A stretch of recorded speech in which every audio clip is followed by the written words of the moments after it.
हाँ जी। आज हम आ गए हैं हमारे तीसरे दिन, लास्ट डे डेमो के। और 2 दिन में जो हमने अकाउंट से रिलेटेड बातें सीखी, जो कुछ समझा, वो एक बेसिक था आपका इंटरेस्ट क्रिएट करने के लिए। उसी चीज को कंटिन्यू आज करते हैं। लेकिन एक बात हम सबके सामने, एक प्रॉब्लम सबके सामने आ रही है। चाहे आप स्टूडेंट हैं, हम टीचर हैं, लेकिन एक प्रॉब्लम सबको आ रही है कि you actually not as attentive as you were. जो हम स्कूल कल्चर में, क्लासरूम कल्चर में, डिसिप्लिन में रेगुलर क्लास ज्वाइन कर पाते थे, स्कूल जा पाते थे, अब वो रेगुलरिटी टूट गई। सिंपल सी बात है, अगर हम किसी चीज की प्रैक्टिस करना बंद कर दें, अभ्यास करना बंद कर दें, तो वहां पर वो स्किल हम भूल जाएंगे। हो सकता है कि वो हम फिर उसको कभी समझ ना पाए बाद में। तो it is necessary to do the things continuously without breaking. वो जो प्रैक्टिस टूट गई है, वो जो अभ्यास छूट गया है, उसको वो सेल्फ स्टडी तो हमारी कंटिन्यू रह सकती है। और स्कूल्स ने, इंस्टीट्यूट्स ने आपको ये अपॉर्चुनिटी दी गई है कि आप घर पे बैठे बैठे, कहाँ तो आपको स्कूल जाना पड़ता था तैयार होके, बस आपको घर पे रेडी रहना है उस टाइम पे जब आपकी क्लासेस शुरू हो जाए। जब आपकी क्लास शुरू हो जाए, आप यू हैव टू बी, वो करना ही पड़ेगा। अगर हम नहीं कर पाएंगे तो हम अपनी स्किल्स, अपनी परफॉर्मेंसेस सब कुछ खत्म कर देंगे। इसी से रिलेटेड हम अभी 1-2 मिनट वेट करते हैं अपने सेशन को शुरू करने से पहले। लेकिन I have a motivational story for you all, so please see and listen carefully.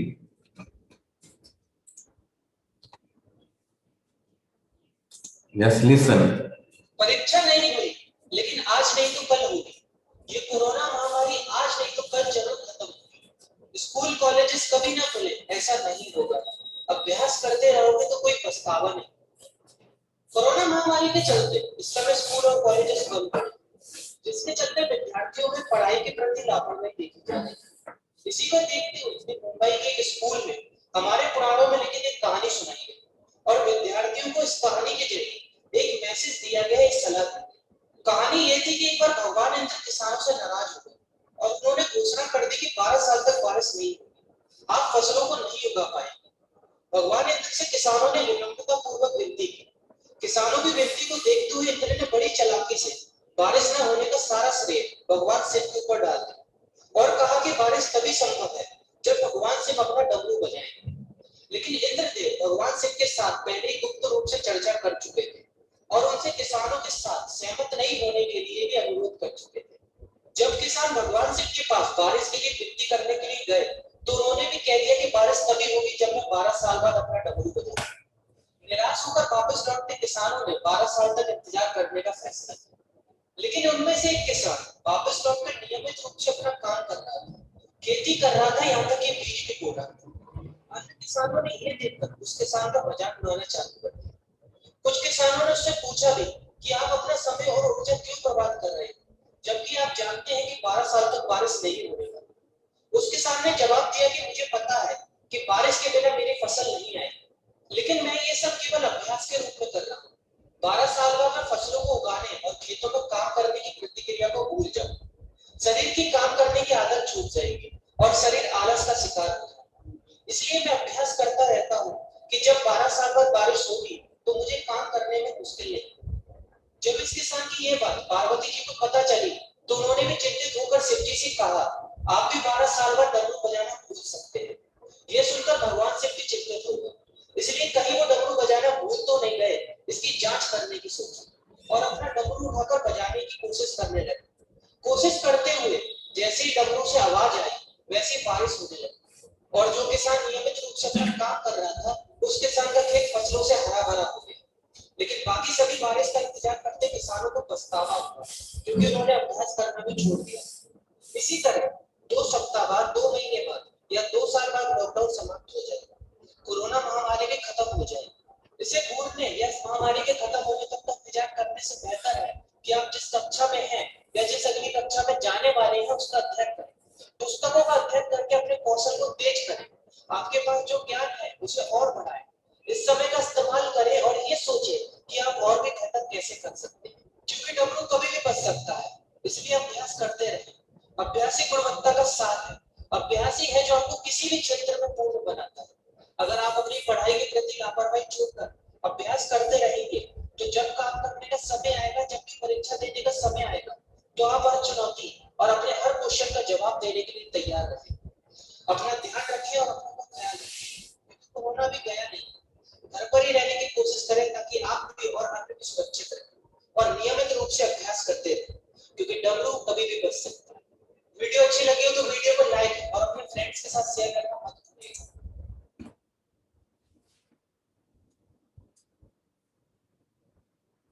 हाँ जी, तो आपने और हमने इस वीडियो से एक शिक्षा ली, एक चीज समझी हमने।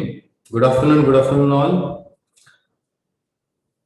कि हमने अपनी प्रैक्टिस बंद नहीं करनी, हमने अभ्यास बंद नहीं करना है। बस यही हमारी सक्सेस का ये पैरामीटर है, एक यही टूल है, एक यही टेक्निक है कि हमारे को चाहे आउटसाइड घर के बाहर का एक्सपोजर नहीं मिल रहा है, but we can do at home, क्योंकि सारी चीजें अब हमारे पास घर पे अवेलेबल हो गई हैं। और ऐसा भी नहीं कि हम एक सिर्फ इस बहाने से कि हमारे स्कूल ओपन नहीं है इसलिए हम प्रैक्टिस नहीं कर रहे हैं, ऐसा भी नहीं। सब कुछ अवेलेबल है और हमें आगे करते रहना है। लास्ट डे की तरफ हम मूव कर गए हैं और सबसे पहले जो हमने 2 दिन में सीखा स्टूडेंट्स, पहले उसको रिकॉल कर लेते हैं। तो एक छोटा सा क्विज कर लेते हैं कि जो 2 दिन में हमने पढ़ा, क्या आपको वो सारी चीजें ध्यान में हैं? क्या आपको वो चीजें आपने समझ रखी हैं? Let's start. My first question is, we have taken from the thing we have done already. First is entering the transactions from journal to ledger is dash feature of accounting. हमने जो अकाउंटिंग की features, characteristics, meaning पढ़े थे, उसमें जब हम transactions को, entries को, इवेंट्स को जो फाइनेंशियल नेचर की हैं जर्नल में रिकॉर्ड करते हैं और जर्नल के बाद लेजर में ट्रांसफर करते हैं, तो उस चीज को क्या बोलते हैं, उसका टेक्निकल नेम क्या है? Very good Kapil ji. आपने लिखा रिकॉर्डिंग, लेकिन यहां पर गलती हो गई कपिल आपसे। Entering the transaction from journal to ledger. Journal is recording but ledger is what? हाँ जी Kapil, can you try one more time? Please try one more time. It's not recording. Recording is concerned with journal.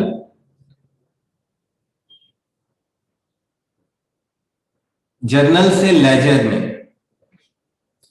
Siddharth, you are not right, beta. Please. Yes, Kapil. This is classifying. Yes. If we say that the correct answer is classifying. Yes, Kapil, you have corrected now. Recording is concerned with journal and summarizing is concerned with what? Classifying is concerned with ledger. Summarizing and communication, we have next 2 more questions. The answer is D. Yes, classifying is D. D answer is. Ledger is concerned with classifying. Now come to next question. preparation of trial balance, trading account, profit and loss account, and balance sheet is the dash feature of accounting. अभी हम सिर्फ उस particular theory को याद कर रहे हैं जो हमने किया था कि अकाउंटिंग में जो बुक कीपिंग पढ़ा था, उसमें रिकॉर्डिंग पढ़ा था, क्लासिफाइंग पढ़ा था. Kapil here answered summarizing. Yes beta, you are correct. Good, good. Now again here classifying means ledger, summarizing means trading, and profit and loss account. Short में लिख रहा हूं. अभी हमारे पास दो बचे हैं कम्युनिकेटिंग. नेक्स्ट क्वेश्चन में वो भी हम समझेंगे. Next is answer is C, summarising. Yes. हाँ जी, next question. Book keeping is mainly concerned with, book keeping is mainly concerned with recording financial data relating to business operations, designing fixed system, recording, classifying and summarizing, interpreting, or all of above, all of these. Bookkeeping is mainly concerned with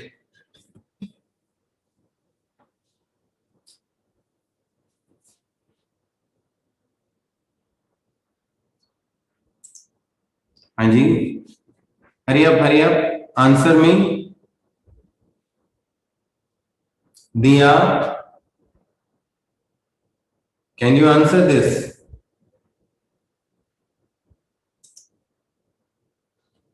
all of these. No Siddharth बेटा. Book keeping is mainly concern with. Diya, yes you are right बेटा.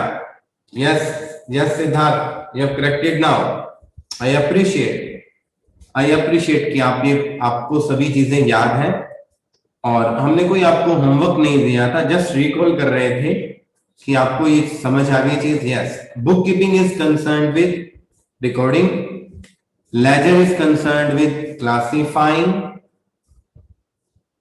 Summarising is concerned with trading and profit and loss and balance sheet, all that. Now, answer, check it.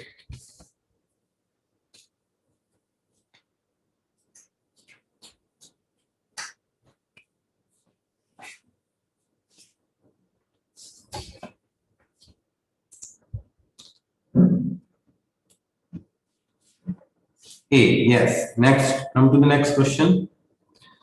Arrange the following in correct order. अभी हमने already we have discussed all the things. अब arrange कर दीजिए. We have 6 points of accounting. Book keeping और accounting को इकट्ठा कर दें तो वो अकाउंटिंग के ही पार्ट्स बन जाते हैं. ये इसको आप रीअरेंज करिए. फर्स्ट पहले क्या आएगा, बाद में क्या आएगा और लास्ट में. सबसे पहले हम अरेंज कर दीजिए. You have 30 seconds. Start.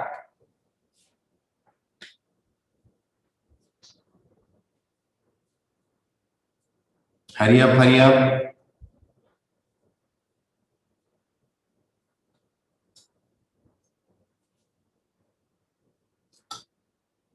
Kapil Dev, yes, C, D, F, A, E, B. C, D, F is not in. Yes, F we have written third. Then we have written A, classifying. यहाँ पर गलती होगी बेटा. C, D, C is identifying of financial transaction. Yes, you are correct. D is recording. You are correct. लेकिन not F. In third number क्या आएगा बेटा? Let's check. C, D, A, F. बस F और A की जगह आपकी गलती हो गई. वो थोड़ा जल्दी में कई बार हो जाता है, लेकिन I hope. Yes yes, you are right Kapil. Once again you have corrected. C, D, A, F, A, B. सबसे पहले आइडेंटिफिकेशन ऑफ फाइनेंशियल ट्रांजैक्शन, उसके बाद रिकॉर्डिंग है, रिकॉर्डिंग के बाद क्लासीफाइंग है, और क्लासीफाइंग के बाद हमारे पास एफ आना था, समराइजिंग है, और समराइजिंग के बाद हमारे पास ई एनालिसिस एंड इंटरप्रिटेशन है, और उसके बाद कम्युनिकेशन है। तो ये हमारा एक अकाउंटिंग साइकिल का जो पोर्शन है वो भी कंप्लीट हो गया, और हमने सीक्वेंस को भी समझ लिया कि सबसे पहले हमारे पास चीजों को, ट्रांजैक्शंस को आइडेंटिफाई करना होगा,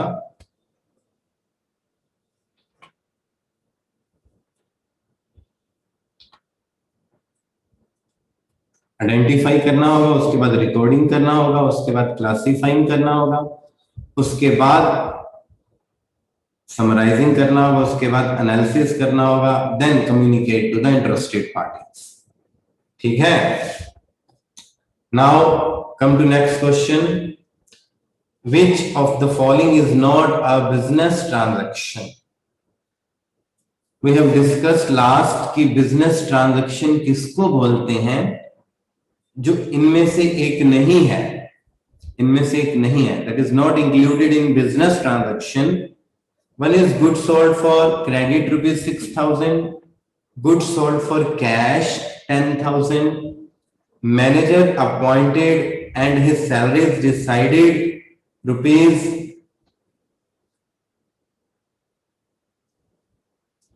something 20,000 per month, then purchase LED bulb for office use rupees 600,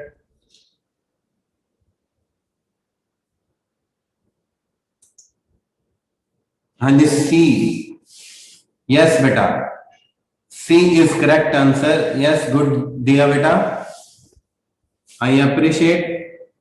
देखिए good sold for credit rupees 6,000, transaction हुई है बिजनेस में, हमने किसी को गुड्स बेची हैं, किनको बेची होंगी, हमारे कस्टमर्स को बेची होंगी, लेकिन अमाउंट पैसा हमारे पास अभी नहीं आया है, पर बिजनेस की ट्रांजैक्शन है, it is totally transaction that we can record. Yes Kapil, you are corrected, you have corrected now, yes.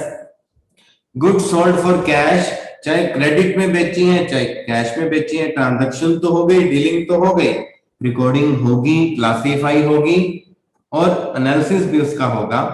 लेकिन थर्ड में सी में कुछ ऐसा लिखा कि अभी मैनेजर अपॉइंट किया है, उसकी 20,000 सैलरीज अभी डिसाइड की है, but we haven't paid yet, अभी हमने पैसा नहीं दिया, अभी तो डिसाइड किया है, अभी तो रखेंगे, उसको कंटिन्यू करेंगे, काम करवाएंगे उससे, देन विल पे।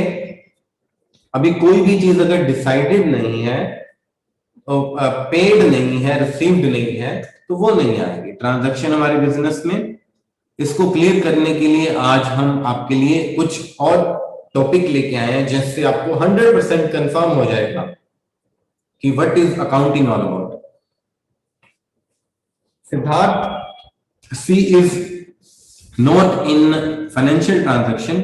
डी हमने अपने ऑफिस के लिए, ऑफिस में बिजनेस का एक पार्ट है ऑफिस, और बिजनेस के लिए हमने 600 का बल्ब खरीदा है, तो it is actually recorded, it must be recorded in our books.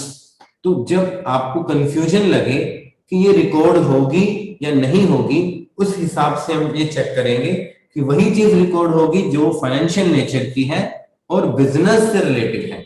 सो ये जो सी पार्ट था ये बिजनेस से रिलेटेड नहीं था बेटा। We have answer C. Now accounting is the dash of the business. एक general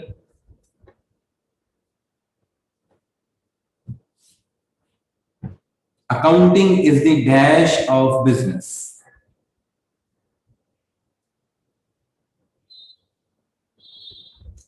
Accounting is the art of business, language of business.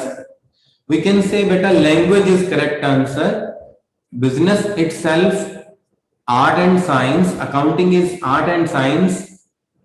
Accounting may be art or science, but business की ये क्या है, business की कोई भाषा, जैसे हमारी भाषा हम हिंदी भाषा में बोलते हैं, इंग्लिश भाषा में बोलते हैं, वैसे बिजनेस किस भाषा में बोलता है, अकाउंटिंग की भाषा में, जिसके रूल्स एंड रेगुलेशंस होते हैं कि कैसे रिकॉर्डिंग करनी है, कैसे हमने क्लासिफाई करना है, उन रूल्स को, उन उसी चीज को हम लैंग्वेज बोलते हैं बेटा।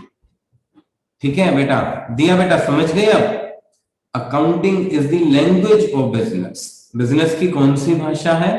Language itself. Okay, nice nice बेटा।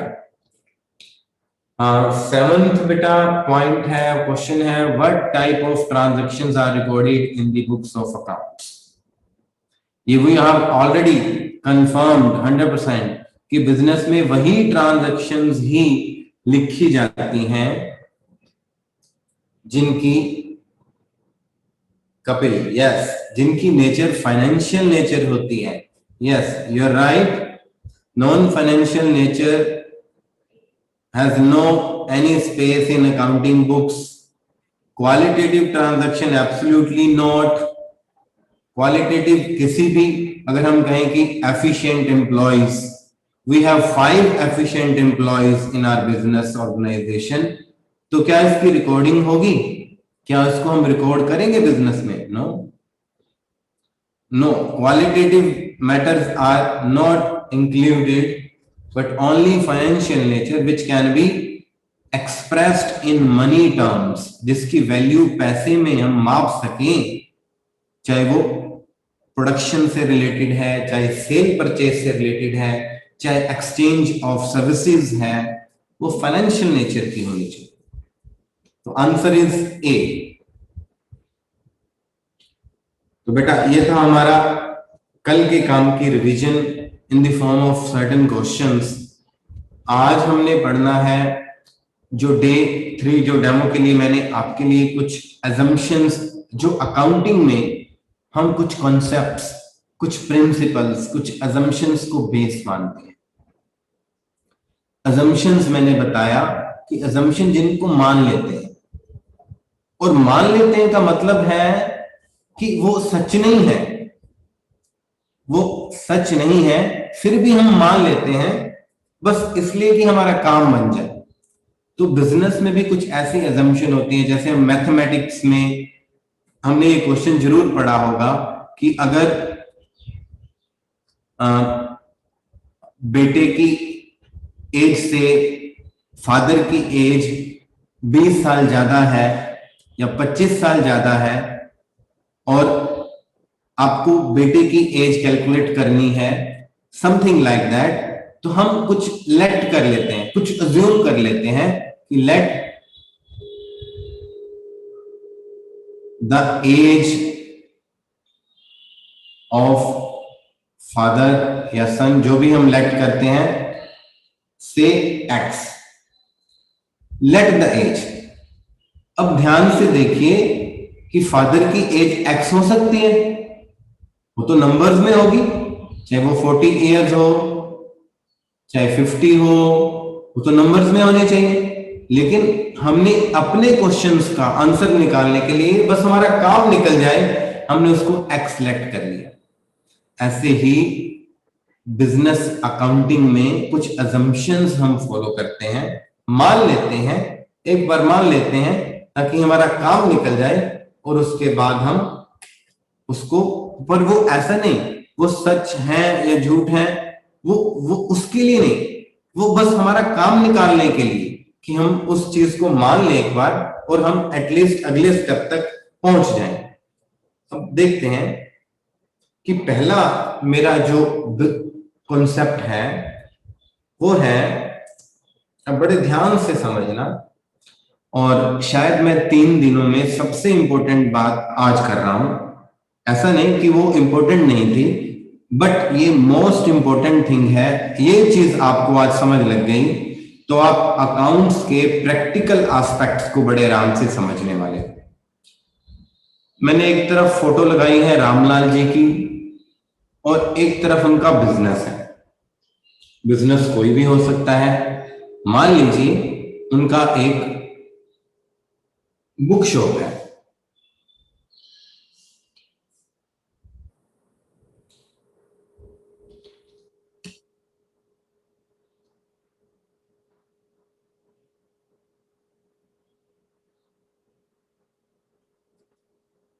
मान लीजिए इनका एक बुक शॉप है और बिजनेस एंटिटी का मैं आपको कॉन्सेप्ट अजम्पशन समझा रहा हूं। हम मान लेते हैं कि बिजनेस और उसका ओनर रामलाल ये दोनों अलग एंटिटी हैं, यानी कि businessman is quite distinct from his business. जो कुछ भी बिजनेस में डीलिंग हो रही है वो बिजनेस की है, उसके ऑनर की नहीं है। कैसे? Both have separate entity. मान लीजिए mister Ramlal started business with ₹50,000, तो ये 50,000 रुपया उसने बिजनेस में लगाया। तो ये बिजनेस की रिकॉर्डिंग के लिए इसको हम बिजनेस में रिकॉर्ड करेंगे, यस और नो? आप अपने माइंड में ही आंसर करते रहना, मैं चैट बॉक्स में आंसर नहीं अभी आपसे डिमांड करूंगा। रामलाल जी ने बिजनेस में पैसा लगाया 50,000, तो हम बिजनेस में रिकॉर्ड करेंगे, यस और नो? आपने आंसर किया यस, ये तो सर आपने बता दिया था बिजनेस में वही रिकॉर्डिंग की जाएगी जिसको मनी में कन्वर्ट करेंगे। चलो ठीक है, वही चीज हमने बिजनेस में रिकॉर्ड कर दी। अब रामलाल ही परचेज स्टॉक ऑफ ₹8,000, क्या यह भी बिजनेस में रिकॉर्ड होगी? तो आप कहोगे सर यस। आप बार बार यही बात हमसे पूछ रहे हो सर, जो बिजनेस की ट्रांजैक्शंस हैं वो बिजनेस में रिकॉर्ड कर रहे हैं, इसमें नई बात तो कोई है नहीं। चलिए, अब रामलाल जी ने अपने घर पे एक टीवी, घर के लिए एक टीवी खरीदा।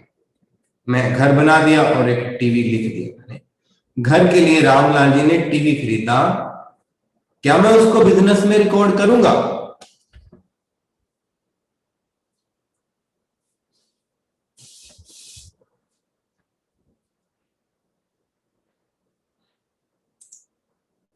हाँ जी बेटा, इस चीज का मैं आंसर आपसे चैट बॉक्स में चाहता हूं। रामलाल जी ने थर्ड ट्रांजैक्शन में, तीसरी ट्रांजैक्शन में अपने घर के लिए, यस बेटा, गुड सिद्धार्थ। अब इसका रीजन क्या है? मैं बिजनेस में टीवी जो मैंने खरीदा 20,000 रुपए का, क्या मैं वो बिजनेस में रिकॉर्ड क्यों नहीं करूंगा? एक छोटा सा answer I demand from you. अगर आपने 2 दिन बड़े ऑनेस्टी के साथ, ईमानदारी के साथ पढ़ा है, तो मैं अपने घर वाली ट्रांजैक्शन जो टीवी मैंने खरीदा है घर के लिए, वो मैं बिजनेस की बुक्स में क्यों नहीं रिकॉर्ड करूंगा? Because it's for personal use.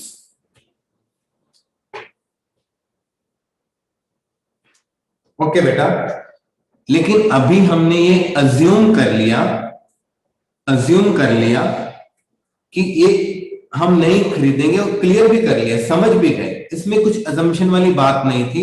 Siddharth has replied absolutely correct कि उसने पर्सनल यूज के लिए अपने घर की पेमेंट, बिजनेस का पैसा बिजनेस में यूज हो रहा है, तो सिद्धार्थ ने सॉरी रामलाल ने अपनी पॉकेट में से 20,000 दिए जो बिजनेस के नहीं थे, और वो अपने घर के लिए टीवी खरीदा। It is not meant for business. तो यहां से एक चीज क्लियर होती है कि रामलाल की एंटिटी उसकी बिजनेस की एंटिटी से अलग हो गई। Am I correct? I want response कि ये बात कि बिजनेस एंटिटी कॉन्सेप्ट में बिजनेस की, अगर मैंने शॉप के लिए शॉप के पैसे में से ही एक टेबल खरीदा, वो रिकॉर्ड करेंगे, लेकिन मैंने घर के लिए अपने ही पॉकेट से कोई भी चीज खरीदी वो नहीं लिखेंगे। तो इट मींस दोनों की एंटिटी अलग होगी। इवन कि जो भी बिजनेस की डीलिंग्स हैं वो बिजनेस की डीलिंग्स हैं, ना कि रामलाल की। अगर हम बिजनेस का नाम रख लेते हैं बेटा, एक नाम रख लेते हैं, एक बिजनेस का नाम रख लेते हैं। उन्होंने अपने बिजनेस का नाम रखा था कृष्णा ट्रेडर्स। तो जो कुछ भी बिजनेस की ट्रांजैक्शन हो रही है वो कृष्णा ट्रेडर्स की हो रही है, वो रामलाल की नहीं हो रही है। वो सारी रिकॉर्डिंग कृष्णा ट्रेडर्स की बुक्स में लिखी जाएंगी और मैसर्स एक्सपर्ट एंटरप्राइजेस, जो भी आपने नाम रखा बिजनेस का, वो हमने कृष्णा ट्रेडर्स रखा। राहुल कपिल ने बताया कि वो एक्सपर्ट एंटरप्राइजेस अच्छा नाम रखा है, तो वो आई अप्रिशिएट योर क्रिएटिविटी। हम आपका नाम रखते हैं बिजनेस का expert traders. Very good, thank you for giving such a beautiful name, Kapil. Message expert traders की जो भी डीलिंग है वो एक्सपर्ट ट्रेडर्स की बुक्स में ही होगा, उससे कुछ भी रामलाल का लेना देना नहीं होगा, उसके पर्सनल चीजें तो बिल्कुल नहीं होगी। So it's good. हमने पहली बात आज प्रैक्टिकल एस्पेक्ट की सीखी कि जो भी बिजनेस की डीलिंग्स हैं that is quite separate from its owner, so we can say that both have separate entity, business and businessman both have separate entity, both are different from each other. Even business is quite distinct from not only the owner but also from the suppliers, जो bank, उनसे भी अलग इसकी entity है।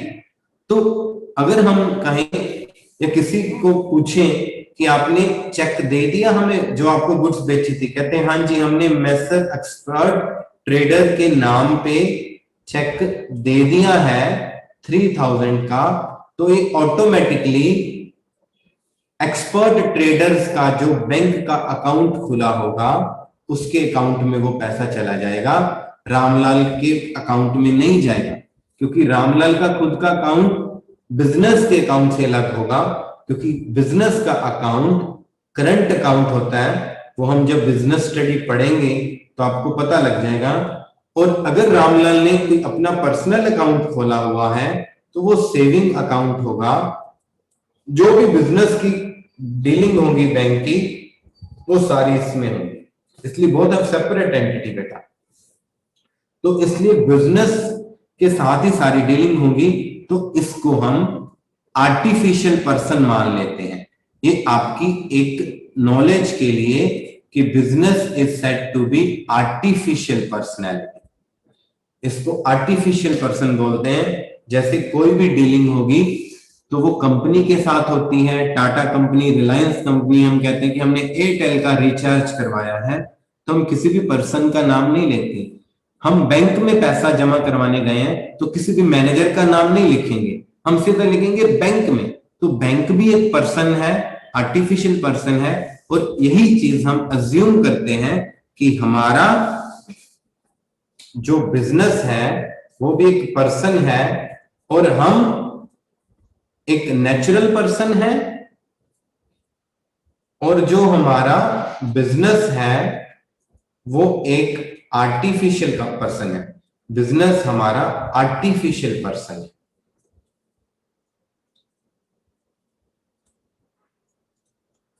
दोनों की entity अलग अलग है।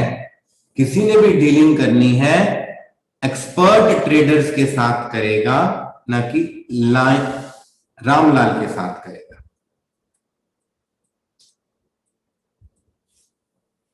क्लियर? क्लियर बेटा?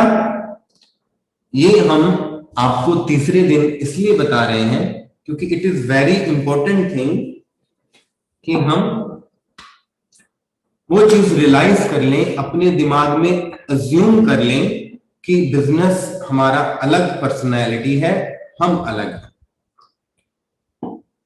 Business is quite different from its own. Now अगला concept very very important, money measurement concept. इसको हम 50% जान चुके हैं कि only those transaction can be entered which have financial character.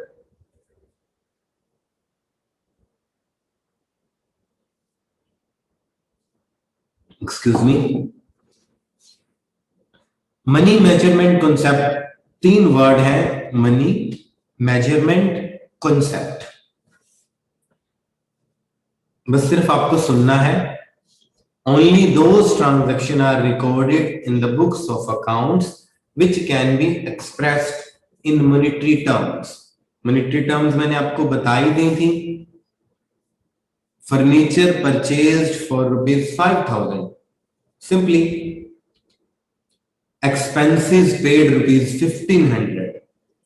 ये जो हम 5,000 लिखा है, 1,500 लिखा है, इसकी जगह पर हम लिख देते फर्नीचर परचेज्ड 2 chairs, 1 टेबल, है ना। तो ये चीज 5,000 नहीं लिखा होता तो हम इसको रिकॉर्ड नहीं कर सकते 2 chairs 1 टेबल को। हमने तो लिखना था 5,000, हमारे को वैल्यू पता होना चाहिए। एक्सपेंसेस पेड फॉर 1,500, हमें पैसा चाहिए कितने की वैल्यू है, वही चीज रिकॉर्ड होगी। सिंपल, वही हम लास्ट ट्रांजैक्शन में लें। रामलाल ने बिजनेस शुरू किया, उसने गुड्स परचेज की, यहां पर भी पैसे की बात की।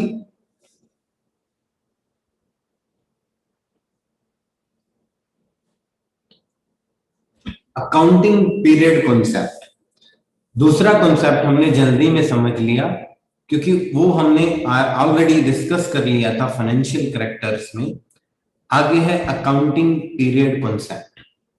अकाउंटिंग पीरियड कॉन्सेप्ट कि जो भी हम रिकॉर्ड करते हैं, whatever we have recorded throughout the year, उसका कभी ना कभी एंड होगा, उसका कभी ना कभी हम रिजल्ट निकालेंगे। इसको मैं बोलता हूं recording to result. Recording to result, result कब निकलेगा? Generally after 1 year. ये बात भी हमने ऑलरेडी डिस्कस कर ली थी कि साल के शुरू में जो भी ट्रांजैक्शन हमने की हैं, थ्रू आउट ईयर की हैं, उनकी रिकॉर्डिंग हुई है, उनको क्लासिफाई किया है, 1 साल के बाद हम चेक करेंगे व्हाट प्रॉफिट और लॉस वी हैव अर्न। ये चीज हमने कर ली थी, लेकिन अब उस पर्टिकुलर साल के बाद, कौन से साल के बाद, तो ये मैंने 2 साल आपको लिखे हैं। 1 इज 1 जनवरी टू 31 दिसंबर। ये आपके लिए बिल्कुल नई चीज नहीं है कैलेंडर ईयर वाली, क्योंकि कैलेंडर ईयर का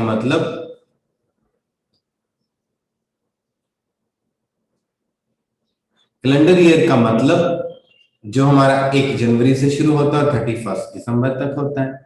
लेकिन अकाउंट में एक और चीज है, इनकम टैक्स पर्पस के लिए एक फाइनेंशियल ईयर भी हम फॉलो करते हैं, वो है 1 अप्रैल टू 31 मार्च। तो ये 2 हम इस ईयर के अकॉर्डिंगली भी अपने अकाउंट्स प्रिपेयर कर सकते हैं, हम इस ईयर से भी। बट कुछ टेक्निकली जो गवर्नमेंट के इंस्ट्रक्शंस में जिसके ऊपर हमें टैक्स देना पड़ता है, उसको फिस्कल ईयर बोलते हैं। जो वित्त वर्ष है भारत का, जिसके अंडर हमें टैक्स की कैलकुलेशन करनी पड़ती है और लीगल फॉर्मेलिटीज करनी पड़ती हैं, तो इसको हम अपना फाइनेंशियल ईयर बोल देते हैं। ये हमारा फाइनेंशियल ईयर हो जाता है, ठीक है, ये कैलेंडर ईयर हो जाता है। और जिसमें भी हम अकाउंटिंग करें, बोथ आर सेम।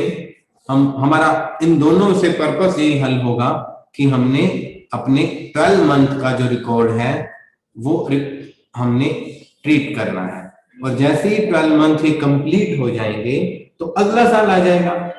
और मान लीजिए ये अगर साल शुरू होता है 1 जनवरी 2018, तो ये साल खत्म हो जाएगा 31 दिसंबर 2018।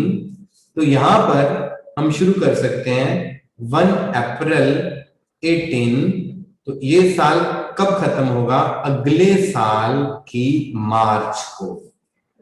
तो अगर हमसे कोई पूछता है कि बिजनेस में आप तीसरे दिन डेमो पे हो गए हो, तो कोई पूछता है कि आपने सर से क्या सीखा, तो सबसे इंपॉर्टेंट चीज आप सीखोगे कि हमने अकाउंटिंग पीरियड को दो चीजों में सीखा, कि एक तो नॉर्मल हमारा कैलेंडर ईयर होता है और एक जिसके ऊपर इनकम टैक्स कैलकुलेट होता है, जीएसटी कैलकुलेट होता है, या जो फिस्कल ईयर होता है इसमें हम सरकार की मान्यताओं को फॉलो करते हैं कि किस तरह से हम उनकी फॉर्मेलिटीज पूरी करते हैं। तो वो दोनों साल अकाउंटिंग में फॉलो किए जाते हैं। ठीक है, क्लियर है बेटा? इसमें कुछ पूछना है आपको बेटा?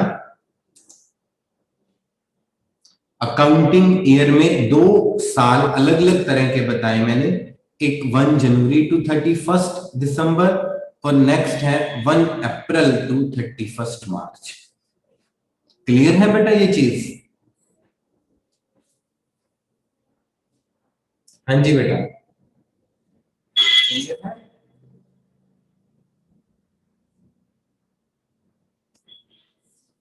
हाँ जी, कपिल, दिया, सिद्धार्थ, क्लियर है? समझ लग गई आपको?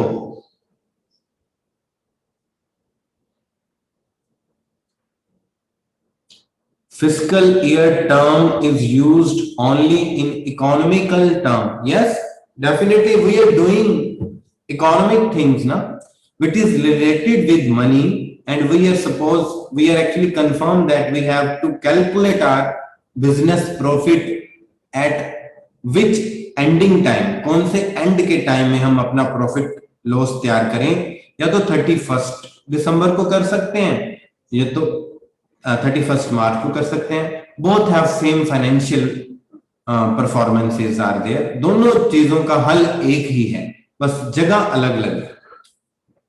एक 31 दिसंबर को किया जा रहा है और एक 31 मार्च को।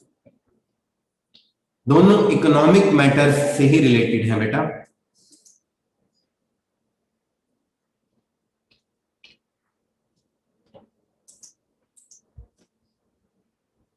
अकाउंटिंग प्रिंसिपल 4 पीरियड के बाद हमारा 4th प्रिंसिपल है, जो आज का हमारा लास्ट प्रिंसिपल है। बाकी प्रिंसिपल अजम्पशंस हम कंटिन्यू करेंगे, और वो है more than 15 assumptions, principles, concepts are there। वो हम धीरे धीरे पढ़ते रहेंगे। कल से हमारी क्लास रेगुलर हो जाएंगी।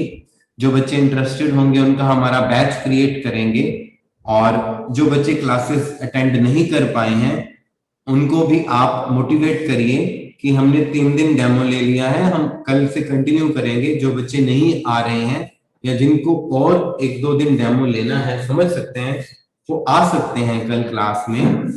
तो कोई रीजन हो जाता है, कुछ किसी न किसी कारण से क्लास अटेंड नहीं कर पाए, तो दे आर वेलकम टुमारो। तो उसमें हम इन कॉन्सेप्ट्स को भी क्लियर करते रहेंगे। कुछ और इंटरेस्टिंग बातें ये एकदम से खत्म नहीं होंगे, इट टेक्स 2-3 डेज मोर। लेकिन हम इसमें के साथ साथ कल जो चीज शुरू करेंगे, कल हमारी +1 की रेगुलर क्लासेस शुरू हो जाएंगी, जिसमें हम आपको 4th डे जो बेसिक टर्म्स हैं, जो वर्ड्स यूज होते हैं अकाउंट्स की बुक में, वो उससे अवेयर करवाएंगे। जो बेसिक वर्ड्स हैं, जो 3 बेसिक वर्ड हैं जहां से हम शुरू करते हैं अपना 4th day, assets, liabilities, capital. ये 3 इंपॉर्टेंट वर्ड हैं जिसको टर्म्स बोलते हैं, हम वो शुरू करेंगे, और साथ साथ में ये कॉन्सेप्ट चलते रहेंगे। जो स्टूडेंट नहीं आ पाए हैं they can join tomorrow also. हाँ जी बेटा, ये है पोस्ट कॉन्सेप्ट और हिस्टोरिकल पोस्ट कॉन्सेप्ट। ये समझाने से पहले मैं आपको अकाउंटिंग इंफॉर्मेशंस देना चाहता हूं। आपको अब क्लियर हो गया, अभी आपको क्लियर हो गया कि अकाउंट्स में वही चीजें रिकॉर्ड होंगी जो मनी में एक्सप्रेस की जाएं। आपको अकाउंटिंग पीरियड भी पता लग गया, इसलिए मैंने 2 चीजें ऐड कर दी। देखिए, मैंने आपको धीरे धीरे 3 चीजें समझाई। पहले परचेज करना एक ट्रांजैक्शन है, पैसे मनी मेजरमेंट कॉन्सेप्ट है, और अकाउंटिंग पीरियड के लिए किसी ना किसी कब ट्रांजैक्शन हुई उसकी डेट जरूरी है। देखो मैंने पहले कभी डेट नहीं लिखी, आज मैंने डेट लिखी है यहाँ पर, क्योंकि मेरे को पता लग गया कि अकाउंटिंग पीरियड कॉन्सेप्ट आपको बता दिया, तो ऐसे नहीं मैं लिखूंगा कभी आगे से कि हमने गुड्स परचेज की ₹4,2000, नहीं ऐसे नहीं मैं अभी बोलूंगा। आगे से मैं यही बोलूंगा कि कौन सी डेट को परचेज की, तो वो डेट आएगी, उसमें डेट का आना जरूरी है ना। तो यहां पर इसलिए मैंने यहां पर डेट मेंशन की है बेटा 1/1/2010। ये आपके लिए एक तरह से आपकी थोड़ी सी ब्रेन की गेम हो जाएगी कि मशीनरी परचेज की हमने 1 जनवरी 2010 1 लाख की, और ये यूज करते रहे। मान लीजिए मेरी एक फ्लोर मिल थी, चक्की लगाई हुई थी, उसमें अलग अलग फ्लोर मिल्स में अलग अलग मशीनरीज थी। एक मशीनरी थी जिसमें मैं नॉर्मली जो फ्लोर है वो पीसते थे, ग्राइंड करते थे। एक में हम मसाले जो हल्दी है, मिर्च है, वो हम ग्राइंड करते थे। लेकिन ये मशीन की जो वैल्यू थी, जो मैंने खरीदी थी 2010 में, और इसकी वैल्यू 1 लाख थी। और but at the end of this year particular, अब मैंने आपको काउंटिंग ईयर समझा दिया, और लास्ट डे मैंने ये पाया, I found 31 December 2010, it is found that value of machinery goes down to ₹85,000। साल के एंड में मशीनरी की वैल्यू 85,000 रह गई। अब यहां से क्वेश्चन अराइज होता है कि बिफोर 1 लाख थी, now 85,000, machinery value is reduced by 15,000, it is totally mathematics product। यहां पर it is only the mathematical progression expression। और यहां आप ये बात समझ गए तो कॉस्ट कॉन्सेप्ट भी समझ जाओगे, और ये भी समझ जाओगे कि the main difference of mathematics and accounts is, ये सिर्फ मैथ्स है कि हमने 1 लाख की मशीन की वैल्यू देखी थी जब वो 1 जनवरी को था। Now it is at the end of accounting year, it goes down to 85,000, now it is reduced by 15,000। ये सारी मैथ की बातें हैं। अब अकाउंट्स कहां पर है इसमें, व्हाट इज अकाउंटिंग, ये 15,000 आखिर गया कहां। अगर मैथमेटिक्स बताता है प्लस या माइनस करना, तो अकाउंट क्या बताता है,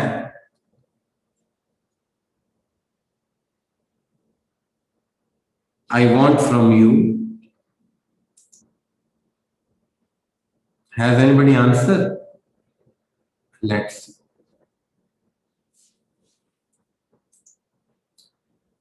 Kapil, okay. Depreciation, expenses on maintenance. Very good, Kapil. You are very aware. Very aware. You are quite good. आपने ये वर्ड यूज किया डेप्रिसिएशन, अच्छी बात है, आपको ये टर्म क्लियर है। मैं तो इसको वी डिस्कस लेटर ऑन, लेकिन अभी मान लीजिए मेरे को डेप्रिसिएशन का मतलब नहीं पता, और जो स्टूडेंट अभी नए हैं जिनको भी कोई अकाउंट्स के बारे में नहीं पता, तो मैं उनको बता दूं कि यहीं से अकाउंट्स जनरेट हो रहा है कि mathematics tell only the plus and minus, but accounts is concerned with the measurement of accountability. But is 15,000 जो वैल्यू कम हुई है वो किस कारण से हुई है, यही अकाउंट्स हमें बताता है।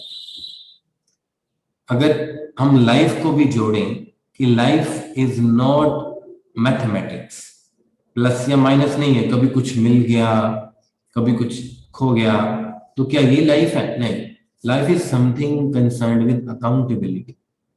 वहां पर हमने हिसाब किताब, जो भी हमने जिसके साथ अच्छा किया अच्छा मिल रहा है, जो भी बुरा करेंगे बुरा मिलेगा, कर्म का ही सब सिद्धांत है।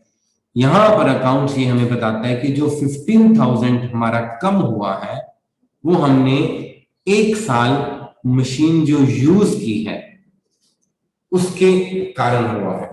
जो 1 ईयर हमने मशीन को यूज किया बेटा, ये उसके कारण ये उसकी वैल्यू कम हुई।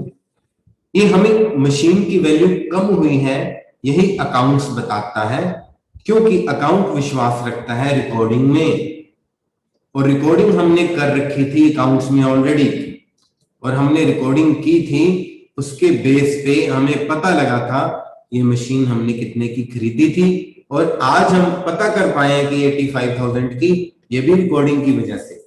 अकाउंट्स में कुछ रूल्स होते हैं, रेगुलेशंस होते हैं कि कौन सी चीज कितनी कम होगी, कौन सी चीज कब बढ़ेगी, वो दो चीजों के ऊपर डिपेंड होती है।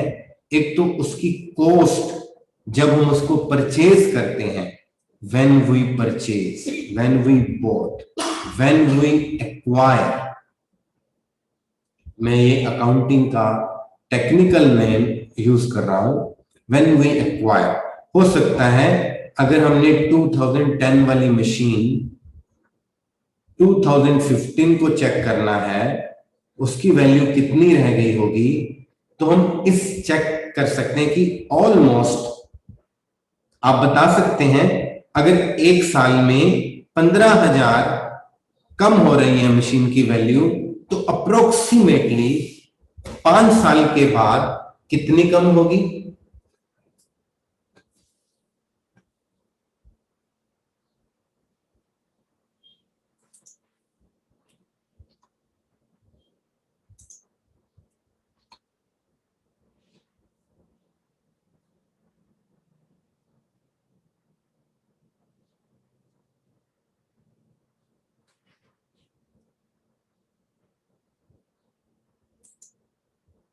हाँ जी बेटा, अगर यही मशीन हम एक साल की बजाय 5 साल के बाद चेक करें कि इसकी वैल्यू कितनी कम हो जाएगी, वही 2010 वाली मशीन 2015 में कितनी वैल्यू हो जाएगी, तो हम क्या आइडिया लगा सकते हैं कि अगर एक साल में अप्रोक्सीमेट 15,000 रिड्यूस हो रहा है, तो 5 साल में ऑन एन एवरेज 75,000 की वैल्यू कम हो जाएगी। Now after 5 years we can say अगर 75,000 कम हो गई तो उसकी प्रेजेंट वैल्यू होगी अप्रोक्सीमेट 25,000। तो ये हमें कहां से पता लगा, कॉस्ट कॉन्सेप्ट से, कि उसकी ओरिजिनल कॉस्ट कितनी है। तो अकाउंट्स में ये भी अज्यूम किया जाता है, अज्यूम क्या, ये बिल्कुल बात 100% कंफर्म है कि हम बिजनेस में जो चीजें भी रखते हैं, चाहे वो हमारा स्टॉक है, चाहे वो हमारी एसेट्स हैं, जो मशीनरी है, बिल्डिंग है, फर्नीचर है, उसकी वैल्यू जितनी भी फ्लक्चुएट होती है, बढ़ती है या कम होती है, that is also be part of accounting. उसको भी रिकॉर्ड किया जाएगा to check the true and fair position of our business. ठीक है, क्लियर है बेटा? हाँ जी, क्लियर है बेटा ये चीज?